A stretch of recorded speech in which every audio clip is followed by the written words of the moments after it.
My boyfriend Ethan Blake was always busy with work. He set a rule with me that our dates couldn't exceed 1 hour. On our 5th anniversary, I went to the restroom during dinner. When I came back, he'd already paid the bill. He said impatiently, "This date has already gone 3 minutes over time. I don't have time to stay with you." I looked at the unopened cake sitting nearby. Calmly, I said, "Then I'll take a cab home myself. You don't need to give me a ride." But the next day, I saw a reminder on his phone. Cancel everything. Wait for Madison's call. So he did have time. He just didn't want to spend it on me. In that case, I wouldn't waste my life on him anymore. Ethan grunted in acknowledgement and turned to leave. No extra explanation. He didn't even look back at me once. The waitress approached. "Excuse me, Mr. Blake only paid for his portion." She paused, pushing another bill in front of me. "This is yours." I stared at the numbers on the bill, precise to the decimal point, my fingers slowly curling. Even our anniversary dinner he wanted to split. I swiped my card calmly. Walking out of the mall, a torrential rain poured down. The icy rain hammered against me as I stood by the roadside, watching taxis with their occupied lights speed past. On my phone screen, the rideshare app's queue number didn't budge. I retreated back to the mall lobby and found a corner seat, sitting alone until it got dark. The rain gradually lessened, and I finally got a ride.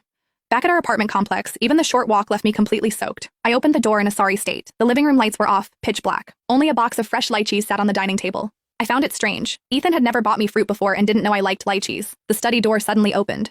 Ethan said coldly, "Why did you call me earlier?"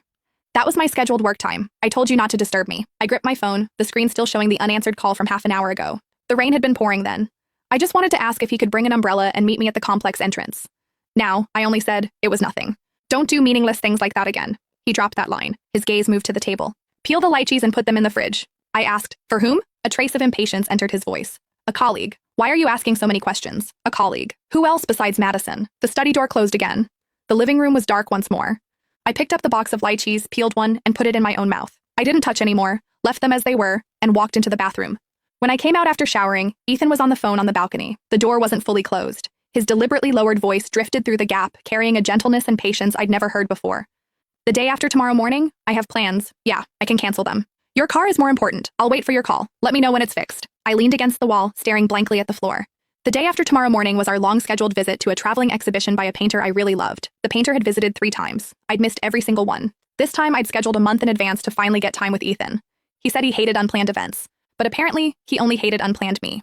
When Ethan finished his call and returned to the bedroom, he saw several of my clothes draped over the closet door. They weren't hung neatly. The corners crossed the dividing line he'd set. He frowned. "Put them away properly. This is messy." I hummed softly in acknowledgement.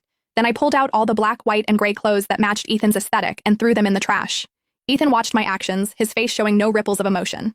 He didn't ask why. He didn't say a word. He just turned over, his back to me, and went to sleep. The next day, I woke up burning with fever. Last night's rain had caught up with me after all. Ethan was already fully dressed, standing by the bed.